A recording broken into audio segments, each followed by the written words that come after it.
सखी सैया बाड़े भगुआ में असुवैहे ना फगुआ में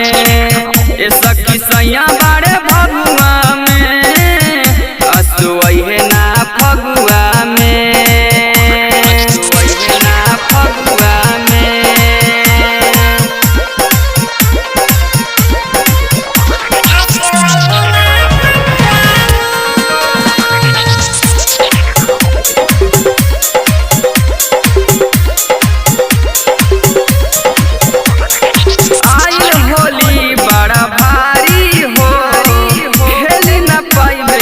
पारी हो कके बलम में हमर अइले न घरे गाला पकले भाईन सॉरी हो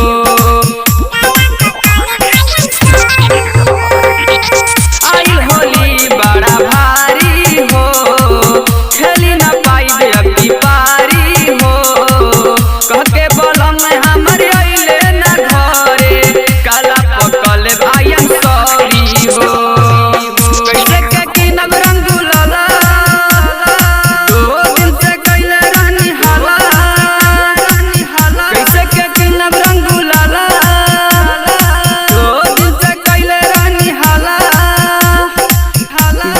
जानो चल नैहरा में सखी सैया बड़े भगुआ में असुवैहे ना फगुआ में सखी सैया बड़े भगुआ में असुवैहे ना फगुआ में